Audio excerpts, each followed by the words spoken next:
Bonjour à tous, salam alaikum. J'espère que vous allez bien, ainsi que vos proches, que tout le monde va bien dans votre famille. Aujourd'hui, comme vous voyez, on va faire un cake sans gluten, sans lactose, sans levure chimique et sans huile ou beurre, etc. Vous allez voir, c'est un cake vraiment surprenant. Comme vous voyez ici, il est bien aéré et franchement, c'est une belle découverte. En plus, il est parfait pour les gens qui sont allergiques au gluten et au lactose. Allez, on va commencer, mais n'oubliez pas de vous abonner et de me faire un petit like pour m'encourager pour la suite. Alors, pour les ingrédients, on va avoir besoin de 6 œufs. Voilà, j'ai séparé les blancs des jaunes. 100 g de sucre glace. 250 g de maïzena. De la vanille liquide. Vous pouvez aussi utiliser du zeste de citron et une pincée de sel. Donc, on va commencer à battre les blancs en neige. On va battre le tout jusqu'à ce que le mélange soit bien ferme. J'ai oublié la pincée de sel. Normalement, il faut la mettre au début, mais moi, je l'ai mis un peu plus tard. Ça va aider vos blancs à monter. Voilà, je l'ai mis un peu trop tard. Donc voilà, comme vous avez vu, mes blancs, ils sont bien fermes. Et je rajoute les jaunes d'œufs. Donc un par un, à vitesse maximale. Donc n'ayez pas peur que vos blancs vont retomber, etc. Donc tranquille. Mettez-les un par un.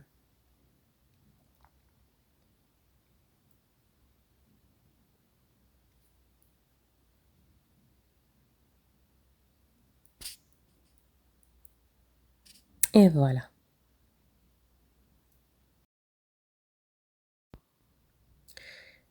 Et voilà, ici je vais mettre mes 100 g de sucre glace en 2 à 3 fois. Moi je l'ai fait en 2 fois, mais vous pouvez aussi le faire en 3 fois. Voilà, j'ai pris cette recette d'une égyptienne. Je vous mettrai le nom de sa chaîne en barre d'infos si vous voulez. Elle fait de très bons gâteaux aussi. Donc voilà, ici j'ai mis mon sucre glace en 2 fois. Et comme vous avez vu, mon fouet il est éteint. Donc mon batteur il est éteint. J'utilise juste le fouet pour mélanger mon mélange. Voilà, et cette recette, elle est à peu près plus ou moins comme une génoise. Et même le goût, il est comme une génoise. Donc ici, j'ai mis de la vanille liquide, mais vous pouvez mettre du zeste du citron, par exemple. Bref, vous mettez les goûts que vous voulez. Mais en même temps que je mettais la vanille, j'ai pensé, je me suis dit, pourquoi pas mettre aussi du zeste de citron. Ça peut donner aussi un bon goût. Voilà, ici, je veux mettre la maïzena en 3 à 4 fois. Donc moi, je l'ai fait en 3 fois. Donc la dame qui fait cette recette l'a fait en 4 fois. Mais moi, je dois toujours dérober à la règle. Et voilà, on met notre... Et comme vous voyez ici, j'avais des boules de maïzena. Ils ne voulaient pas se retirer. Donc j'ai allumé mon fouet électrique juste quelques secondes à vitesse 1. Il ne faut vraiment pas que nos blancs retombent. Donc voilà, ici, je mets la deuxième. Et on fait la même chose. Donc on remue délicatement comme la première fois. Vraiment comme une génoise.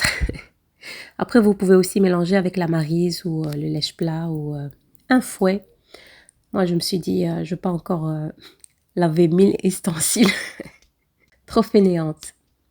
Voilà, faites pas attention à ma voix, je suis malade. Je suis tombée malade alors qu'il faisait plus de 30 degrés.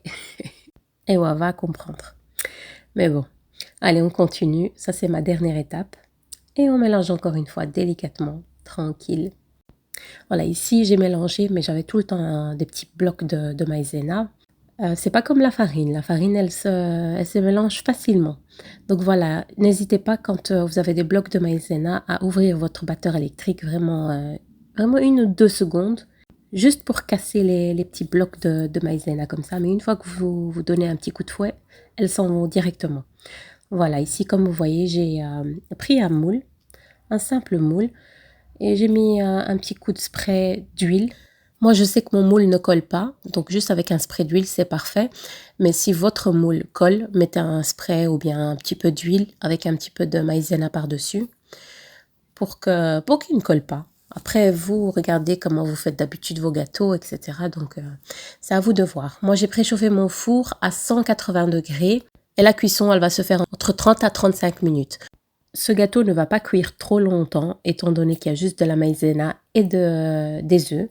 Voilà, direction le four à 180 degrés, chaleur tournante, j'ai oublié de vous dire. Voilà, mon cake, il a cuit, comme vous voyez ici. Moi, je l'ai laissé un peu trop cuire. Normalement, il ne faut pas qu'il soit trop doré, comme ici. Moi, j'ai cru que c'était un cake normal, comme je fais d'habitude. Je voyais qu'il était blanc et qu'il cuisait pas assez, donc ne faites pas la même bêtise que moi. Donc voilà, il ne faut pas qu'il soit trop doré. Regardez la cuisson, donc 30 minutes, comme je vous ai dit, à 35 minutes, au pire. Voilà, comme vous voyez ici. De toute façon, dès qu'il est cuit, plantez, on va dire, un couteau ou bien un petit cure-dent et il va sortir sec.